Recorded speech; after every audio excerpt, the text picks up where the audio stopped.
গল্পের সুর চ্যানেলে এখন আপনারা শুনবেন নারায়ণচন্দ্র ভট্টাচার্যের লেখা একটি গল্প, ঠাকুরের অদৃষ্ট। আর গল্প পাঠে বরাবরের মতোই আমি আপনাদের সঙ্গে থাকব রোমানা নূপুর। মহেশ ঠাকুরের অদৃষ্টটা যে বড় ভালো ছিল না, ইহা গ্রামের সকলেই জানিত। ঠাকুর নিজেও যে তাহা জানিতেন না এরূপ নহে, আর জানিতেন বলিয়াই তিনি এই স্বভাবকুটিল নিয়তিচক্রের সম্মুখে দাঁড়াইয়া তাহার অবাধ গতি প্রতিরোধ করা অসম্ভব বোধে সেরূপ চেষ্টা হইতে বিরত হইয়াছিলেন। সুতরাং বাধাবিহীন নদীস্রোতের ন্যায় প্রতিদ্বন্দ্বী বিরহিত অদৃষ্ট চক্রটা অপ্রতিহত বেগে এই নিরীহ ব্রাহ্মণের অগ্রে অগ্রে আপনার নির্দিষ্ট পথে ছুটিতেছিল, আর ঠাকুর অন্ধপথিকের ন্যায় নির্বিকার চিত্তে তাহার অনুসরণ করিতেছিলেন। মাঝে মাঝে সংসারে দু একটা ধাক্কা আসিয়া তাহাকে পথচ্যুত করিতে চেষ্টা করিতেছিল বটে, কিন্তু ঠাকুর স্বভাবসিদ্ধ ধৈর্য গুণে তাহাদিগকে উপেক্ষার দৃষ্টিতে দেখিতে দেখিতে নিয়তিচক্র রেখাঙ্কিত পথে সমানভাবে চলিতেছিলেন। এরূপে চলিতে চলিতে তিনি জীবনের ৩০টি বৎসর অনায়াসে পশ্চাতে ফেলিয়া দিলেন। ঠাকুরের এরূপ চলিবার পক্ষে যে বিশেষ কোনো বাধা বিঘ্ন ছিল তাহা নহে। ক্ষুদ্র কুল বেড়ে গ্রামখানির উপর একটি আন্তরিক টান, আর সেই গ্রামে ৬ বিঘা ৫ কাঠা ৩.৫ ছটাক পৈতৃক ব্রহ্মাত্মর জমি, বাস্তুভিটার উপর ২খানি ছোট ছোট ঘর, ঘরের পশ্চাতে পুরাতন বড় একটা তেঁতুল গাছ, এইগুলি ব্যতীত তাহার আর কোনো সাংসারিক বন্ধন ছিল না। তবে তিনি ইচ্ছেতেই হোক বা অনিচ্ছেতেই হোক সংসারের আরও কতগুলো বন্ধনে জড়িত হইয়া পড়িয়াছিলেন। বোধহয় সেই বন্ধনগুলোর প্রভাবেই ঠাকুর জীবনের অলস দিনগুলোকে এক প্রকার সুখ স্বচ্ছন্দে কাটায় আসিতেছিলেন। পতি পুত্রবিহীনা বৃদ্ধা কামার খুড়িকে দিনের মধ্যে অন্তত একবারও না দেখিয়া আসিলে ঠাকুরের চলে না। সদরপাল বড় গরিব, সব দিন আহার জোটে না, তাহার খোঁজ তো লইতেই হইবে। শবদাহস্থলে তাহার উপস্থিতি তো চাই। রাম চক্রবর্তীর ছেলের কঠিন পীড়া, রাত্রিকালে বৃষ্টিতে ভিজিতে ভিজিতে কে এক ক্রোশ দূরে ডাক্তার ডাকিতে যাইবে, ছেলেটি বেঘোরে মারা যায়। কাজেই ঠাকুরকে ভিজিতে ভিজিতে অন্ধকার রাত্রিতে মেঠোপথ ভাঙিয়া ডাক্তারের বাড়ি ছুটিতে হইল। ঘোষালদের বাড়িতে দুর্গোৎসব, অনেক লোক খাইবে, কিন্তু ভাত রাঁধিবার লোকাভাব। অগত্যা ঠাকুর মাথায় গামছা জড়াইয়া রৌদ্র অগ্নির সহিত তুমুল যুদ্ধে প্রবৃত্ত হইলেন। এইরূপে সমস্ত গ্রামখানার মধ্যে যে অংশে যে কাজে লোকাভাব, অনাহুত হইয়াও ঠাকুর সেখানে গিয়া সে অভাব পূরণ করিতেন। শেষে এমন হইয়া পড়িয়াছিল যে ঠাকুর না থাকিলে সেই কুল বেড়ে গ্রামখানার যেন একদিনও চলিত না, আর সেই গ্রামখানা না থাকিলে ঠাকুরেরও যেন একটা দিনও কাটিত না। ঠাকুরের এখনো বিবাহ হয় নাই। তিনি শ্রোত্রিয়, পণ দিয়া বিবাহ করিতে হয়। চেষ্টা করিলে যে এতদিন টাকার জোগাড় না হইত এমন নহে, কিন্তু ঠাকুর কোনো দিন সে চেষ্টা করেন নাই। কেন করেন নাই তাহা তিনিই জানেন। বোধহয় নিজের উপর বা সংসারের উপর ঔদাসীন্যই ইহার কারণ। সুখেই বলো আর দুঃখেই বলো, দিনগুলো যদি চিরকাল একইভাবে চলিয়া যাইত তাহা হইলে বোধহয় সংসার যন্ত্রণাটা এতদিন অচল হইয়া পড়িত। চিরকাল যেমন একটা সুর ভালো লাগে না, সংসারটাও তেমনই চিরদিন একইভাবে একই রকমে ভালো লাগিতে পারে না। মাঝে মাঝে তাহার গতির পরিবর্তন চাই। এই পরিবর্তনের জন্যই তাহাতে এত বৈচিত্র্য, এত মমতা, এত আশা, এত ভরসা। ঠাকুরের অদৃষ্ট চক্রটাও এই নিয়মের বশে এতদিনের অবলম্বিত পথ পরিত্যাগ করিয়া আর একটা নতুন পথে চলিল। সঙ্গে সঙ্গে গ্রামের মধ্যে তাহার এক শত্রুর আবির্ভাব হইল। মনে করিও না যে কখনো কাহারও অনিষ্ট করে নাই, সংসারে তাহার শত্রু থাকিতে পারে না, ইহা একটা মস্ত ভুল। ঘটনাচক্র এমনই কুটিল যে কখন কার কোন একটি অতি ক্ষুদ্র ছিদ্র অবলম্বনে আরেকটি প্রতিকূল ঘটনার উদ্ভব হয়, তুমি তাহার কিছুই টের পাইবে না। অথচ একসময় হয়তো দেখিবে সেই অজ্ঞাত ও অচিন্তিত ঘটনার সূত্র ধরিয়া একটা বিপদের করাল মূর্তি তোমার সম্মুখে দাঁড়ায় আছে। আমরা শপথ করিয়া বলতে পারি, মহেশ ঠাকুর জীবনে কাহারও কোনো অপকার করেন নাই, বরং প্রাণপণে উপকারী করিয়াছেন। তবে সহসা বৃদ্ধ মদন ঘোষাল তাহার প্রবল শত্রুরূপে দণ্ডায়মান হইলেন কেন? তোমরা হয়তো বলিবে, ঘোষাল মহাশয় এই 55 বর্ষ বয়সে তৃতীয় পক্ষের যুবতী স্ত্রী লইয়া নতুন সংসার পাতিয়াছেন। মহেশ ঠাকুরেরও তাহার বাড়িতে যাতায়াত আছে, বোধহয় এইখানে কোনো একটা গলদ আছে। কিন্তু আমরা জানি এরূপ পাপ বাসনা কোনো দিনই ঠাকুরের হৃদয়ে ছায়াপাত করিতে পারে নাই। তবে কেন এমন হইল? উত্তর ওই কুটিল ঘটনাচক্র। অতএব আইসো আমরা এই ঘটনাচক্রকে নমস্কার করিয়া ঠাকুরের অদৃষ্টের গতিটা পর্যবেক্ষণ করি। ঘোষাল মহাশয়ের তৃতীয় পক্ষের পত্নী অন্নদা সুন্দরীর যৌবনও যেমন, রূপও তেমনই। তবে আক্ষেপের বিষয়, তার এই যৌবন এমন রূপ এক পঞ্চকেশ স্খলিত দন্ত বৃদ্ধের হস্তে পড়িয়া মাটি হইতে বসিয়াছে। সংসারে রত্নের আদর নাই, থাকিলে এমনটা হইবে কেন? আর ওই একজন অবিবাহিত যুবা, ওই যে হতভাগা মহেশ ঠাকুর, ফুলস্বরের আয়াস সহকারে নিক্ষিপ্ত এক অস্ত্র নির্বিকারভাবে সহ্য করিয়া একটিও টলিবে না কেন? যদি সে রণে পৃষ্ঠভঙ্গ দিত তাহা হইলেও কথা ছিল, কিন্তু সে যে যুদ্ধক্ষেত্রে অক্ষত হৃদয়ে দাঁড়াইয়া তাহার এত কৌশল, এত আয়াসকে ব্যর্থ করিবে, ইহা অসহ্য। সুতরাং অন্নদার সমস্ত রাগটা নিরীহ মহেশ ঠাকুরের উপর পড়িল।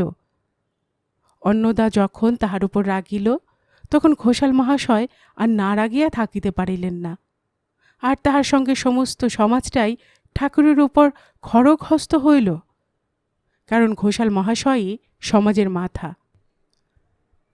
তখন এক অন্নদার পাপ বাসনা পূর্ণ করিতে অক্ষম হইয়া ঠাকুর একে একে উপেক্ষিতা অন্নদার, ঘোষাল মহাশয়ের এবং সমাজের বিদ্বেষভাজন হইয়া পড়িলেন। ঘটনাচক্রের গতি এইরূপ। ঠাকুর কিন্তু প্রথম প্রথম এত কথা বুঝিতে পারেন নাই।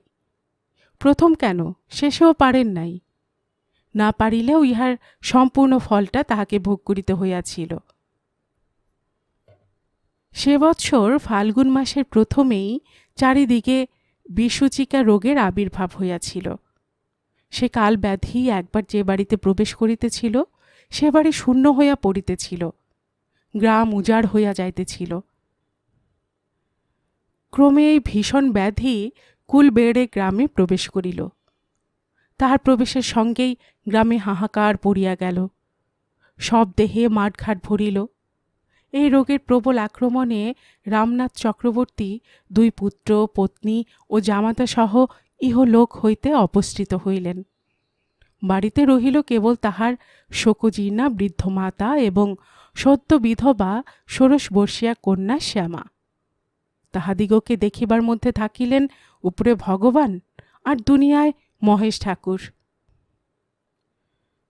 বাল্যকাল হইতে এ পর্যন্ত ঠাকুর সংসারের নিকট যতগুলো আঘাত পাইয়া আসিতেছিলেন, তাহাদের মধ্যে এই আঘাতটাই তাহার নিকট গুরুতর বলিয়া বোধ হইল। পর দুঃখ কাতর হৃদয় পরের কষ্ট দেখিয়া ব্যথা অনুভব করে, কিন্তু এক্ষেত্রে শ্যামার বৈধব্য যন্ত্রণাটা তাহাকে তদপেক্ষা একটু অধিক ব্যথিত করিল। ইহাতে কেহ যেন না মনে করেন যে তাহাদের উভয়ের অতীত জীবনে বাল্যক্রীড়ার সহিত বুঝি একটা প্রণয়াত্মক ভালোবাসার উদ্ভব হইয়াছিল। শ্যামার না হলেও অন্তত ঠাকুরের হইয়াছিল। এরূপ অনুমান সম্পূর্ণ ভিত্তিহীন, কারণ ঠাকুর যখন প্রায় যৌবনে পদার্পণ করিয়াছেন, তখন শ্যামার জন্ম হইয়াছে।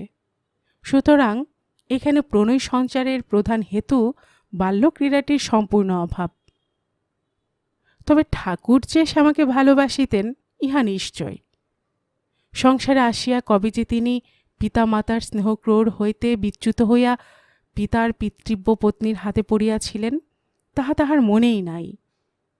তারপর সে স্নেহশালিনী অথচ অপ্রিয় ভাসিনী প্রতিপালিকাও যে কালস্রোতে কবে কোন দিকে ভাসিয়া গেল তাহাও বেশ স্মরণ হয় না। সুতরাং ঠাকুরের জীবনটা বড় নীরবে নির্জনেই কাটিতেছিল। কিন্তু প্রতিবাসী রামখুড়োর মেয়ে শ্যামা যখন হইতে চলিতে শিখিল তখন হইতে সে নিয়ত আসিয়া তাহার সেই চিরনীরবতা ভঙ্গ করিতে আরম্ভ করিল। তাহার স্তব্ধ অবসন্ন জীবনটাকে সজীব করিয়া তুলিতে লাগিল। সেই ক্ষুদ্র বালিকার আদর ও অভিমানে, আবদার ও তিরস্কারে ঠাকুর যেন জীবনে সেই প্রথম সুখের আস্বাদ, সংসারের মাধুর্য অনুভব করিলেন। ক্রমে সেই ক্ষুদ্র বালিকা বড় হইল, 1-2 করিয়া 11 বর্ষে পদার্পণ করিল। কিন্তু তখনও সে তাহার মহেশদার সঙ্গ ছাড়িল না। তাই তাহার ঠাকুরমা পরিহাস করিয়া বলিতেন, তোর দাদাই বুঝি শেষে তোর বর হবে। এই পরিহাসটায় ঠাকুরের মনে একটা নতুন ভাব জাগিয়া উঠিত। কিন্তু যেদিন তিনি বুঝিতে পারিলেন যে শ্যামার পিতা কুলীন, তিনি শ্রোত্রিয়, সুতরাং শ্যামার সহিত তাহার বিবাহ অসম্ভব, সেই দিনই তিনি এ আশার মূল ছেদন করিলেন। ইহার দাগটুকু পর্যন্ত আর তাহার হৃদয়ে রহিল না। তারপর শ্যামার বিবাহ হইয়া গেল। রামখুড়া কুলীন জামাতাকে আপনার গৃহে আনিয়া রাখিলেন। শ্যামা তাহার সহিত সুখে স্বচ্ছন্দে দিনপাত করিতে লাগিল। ঠাকুরও আপনার অদৃষ্টের পথে ঘুরিতে লাগিলেন। কিন্তু যেদিন শ্যামা পিতৃহীন ও মাতৃহীন হইয়া কেবল বৃদ্ধা ঠাকুরমার হাত ধরিয়া অসহায় অবস্থায় সংসার পথে দাঁড়াইল, সেই দিন হইতে ঠাকুর আবার তাহার ভার গ্রহণ করিলেন। সম্ভাবিত সহস্র বিপদের, সহস্র কষ্টের মুখ হইতে তাহাকে রক্ষা করিবার জন্য প্রস্তুত হইলেন। কিন্তু আমি সদুদ্দেশ্য প্রণোদিত হইয়া একটি ভালো কাজ করিতে গেলে সকলেই যে তাহাকে ভালো বলিবে, কেহই যে তাহার ভিতর একটুকু ছিদ্র, এতটুকু দুরভিসন্ধি দেখিতে পাইবে না, তাহার নিশ্চয়তা কি? সুতরাং ঠাকুরেরও এই সহানুভূতিমূলক কাজটার মধ্যে কেহ কেহ একটি ছিদ্র, একটি অসদুদ্দেশ্য দেখতে পাইল। যাহারা দেখিল তাহাদের মধ্যে ঘোষাল মহাশয়ই প্রথম ও প্রধান দ্রষ্টা, এবং তাহার পত্নী অন্নদা সুন্দরী ইহার নিরপেক্ষ সমালোচিকা। এই দর্শন ও সমালোচনার ফলে গ্রামের মধ্যে শীঘ্রই শ্যামার নামের সহিত বিজড়িত ঠাকুরের একটি কল্পিত অসৎ অভিসন্ধি ও অপবাদ রাষ্ট্র হইয়া পড়িল। সঙ্গে সঙ্গে যদু তার মুদিখানার দোকান, বড় পুকুরের ঘাট এবং চৌধুরীদের বৈঠকখানার পাশার আড্ডা হইতে ইহার একটি তুমুল আন্দোলন উত্থিত হইল। 5-7 দিন আন্দোলন চলিল। তারপর একদিন প্রকাশ্য সভায় ঘোষাল মহাশয়ের সভাপতিত্বে মহেশ ঠাকুর সমাচ্যুত হইলেন। তাহার সহিত তাহার ব্যবহার নিষিদ্ধ হইল, ধোপা নাপিত বন্ধ হইল, এবং যদিও তিনি তাম্রকূট ভক্ত ছিলেন না, তথাপি তাহাকে হুকা প্রদানের নিষেধাজ্ঞা প্রচারিত হইল। তারপর গ্রামখানা আবার শান্ত হইয়া পড়িল। কেবল মেয়ে মহলে একটু আধটু আন্দোলন চলিতে লাগিল। 2-একটা রমণী সভায় অন্নদা সুন্দরী পোড়ার মুখে শ্যামাকে শতধিক্কার প্রদান করিয়া পাতিব্রত ধর্মের মহত্বসূচক 2-4টি বক্তৃতাও দিলেন। লোকে বলে স্বভাব যায় না মোলে, তাই এত নির্যাতনের পরও ঠাকুর আপনার দুষ্ট স্বভাবটিকে ছাড়িতে পারিলেন না। তিনি সকল নির্যাতন, সকল অপবাদকে উপেক্ষার দৃষ্টিতে দেখিতে দেখিতে আপনার কাজ করিয়া যাইতে লাগিলেন। তবে একটা বিষয়ে ঠাকুর একটু আঘাত পাইলেন। এখন আর কেহ তাহাকে বিপদে সম্পদে ডাকে না। তিনি অযাচিত হইয়া সাহায্য করিতে গেলেও কেহ তাহা গ্রহণ করে না। এ আঘাতটি তাহার পক্ষে বড় কম নহে, কিন্তু ইহাও তিনি সহ্য করিলেন। ঠাকুর সহ্য করিলেও শ্যামার কিন্তু এতটা সহিল না। তাহাকে সাহায্য করিয়া একজন নিরীহ নির্দোষী যে সমাজের এমন গুরুতর শাসনটা ভোগ করিবে, ইহা বড়ই কষ্টকর, ইহার তো একটা উপায় করা চাই। তাই একদিন শ্যামা ঠাকুরকে বলিল, এ দেশ ছাড়িয়া গেলে হয় না? ঠাকুর বলিলেন, না। শ্যামা বলিল, কেন? তাহাতে দুর্নাম আরও বাড়িবে। এখনও ইহাতে যাহাদের সন্দেহ আছে তাহারাও বিশ্বাস করিবে। করে করুক, আমরা অনেক দূর দেশে চলিয়া যাইব। যেখানে যাও এই মিথ্যা কলঙ্কের বোঝা সঙ্গে যাইবে। তবে উপায়? উপায় ভগবান। শ্যামা একটু ভাবিয়া বলিল, এক কাজ করিলে হয় না? কি? তুমি আর এখানে আসিও না। তোমাদিগকে কে দেখিবে? ভগবান। না শ্যামা, এ বিষয়টি আমি কেবল ভগবানের উপর নির্ভর করিতে পারিব না। যদি পারিতাম তাহা হইলে কখনোই তোমাকে মিথ্যা কলঙ্কে কলঙ্কিনী হইতে দিতাম না। তুমি জানো না প্রতি মুহূর্তে তোমার কি বিপদ হইতে পারে। শ্যামা সে বিপদের কথা বুঝিল। একটা দীর্ঘ নিঃশ্বাস ত্যাগ করিয়া বলিল, আমার কি মরণ হয় না? ঠাকুর বলিলেন, মরণ একদিন হইবেই, কিন্তু তাহার পূর্বে মরণাধিক বিপদ ঘটিতে কতক্ষণ? শ্যামা শিহরিয়া উঠিল। ঠাকুর বলিলেন, চিন্তা কি শ্যামা? মানুষের বিচারে কি হয়? ভগবানের নিকট বিচারের জন্য প্রস্তুত থাকিলেই নিশ্চিন্ত। কিন্তু শ্যামা নিশ্চিন্ত হইতে পারিল না। একে শোকের তীব্র তাড়না, তাহার উপর লোকের তীব্র গঞ্জনা, শ্লেষোক্তি, সর্বাপেক্ষা বিপদের একমাত্র বন্ধু মহেশদার নির্যাতন, এই সকল ভাবিতে ভাবিতে তাহার শরীর ও মন ভাঙিয়া পড়িল। তাহার উপর নবব্রহ্মচর্যের অনুষ্ঠানে আহারাদের বিষয়েও অনেক অত্যাচার চলিতে লাগিল। প্রথমে দেহ দুর্বল, তারপর একটু একটু জ্বর হইল, শেষে অত্যাচারে সেই জ্বর ভীষণ ভাব ধারণ করিল। শ্যামা শয্যাশায়িনী হইয়া মনে মনে বলিতে লাগিল, হে অভাগীর কি মরণ নাই ঠাকুর? ঠাকুর দেশে কবিরাজের নিকট ওষুধ পাইলেন না। বিদেশ হইতে ওষুধ আনিয়া দিতে লাগিলেন, কিন্তু মৃত্যুর শান্তিময় ক্রোড়ে শয়নের জন্য যাহার প্রাণ ব্যাকুল, সে কি ওষুধ খায়? সুতরাং কবিরাজের বটিকাগুলো শয্যার নিচেই পড়িয়া রহিল। শ্যামার উদরস্থ হইল না।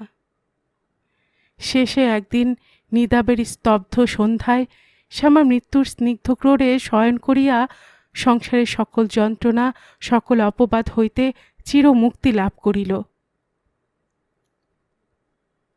ধিকি ধিকি চিতা জ্বলিতেছে। উষার প্রথম রশ্মি আসিয়া তাহা স্পর্শ করিতেছে। ঠাকুরের অবশিষ্ট সংসার বন্ধন, অদৃষ্টের শেষ সূত্রটা বুঝি তাহার সঙ্গে পুরিতেছে। শেষ থাকিতেছে একটি নীল ধূম রেখা, তাহাও শেষে অনন্ত নীল আকাশে মিশিয়া যাইতেছে। তাহার পর শেষ আর নাই। কুলবেড়ে গ্রামে বনের পাখিরা যখন প্রথম প্রভাতী সঙ্গীত গাহিল, গৃহস্থেরা যখন দুর্গা দুর্গা বলিয়া শয্যা ত্যাগ করিল, তখন চিতা নির্বাপিত হইয়াছে। শ্যামার শেষ চিহ্ন পৃথিবীর সহিত মিশিয়া গিয়াছে। আর মহেশ ঠাকুর, গ্রামের লোকেরা খুঁজিল, ঠাকুর কোথায়, ঠাকুর কোথায়? ঠাকুর নাই। গ্রামখানা যেন একবার রুদ্ধ করুণ কণ্ঠে চিৎকার করিয়া ডাকিল, ঠাকুর, ঠাকুর। কিন্তু ঠাকুর কোথায়? ঠাকুর তখন অদৃষ্টের শেষ সূত্রটুকু ছিন্ন করিয়া অনন্ত শান্তি, অনন্ত তৃপ্তি লইয়া অনন্তের পথে ছুটিয়াছে। পশ্চাতে পড়িয়া সংসার ডাকিতেছে, ঠাকুর, ঠাকুর। গল্পের সুর চ্যানেলে এতক্ষণ আপনারা শুনছিলেন নারায়ণচন্দ্র ভট্টাচার্যের লেখা একটি গল্প, ঠাকুরের অদৃষ্ট। আর এতক্ষণ গল্প পাঠে আমি আপনাদের সাথে ছিলাম রোমানা রূপুর।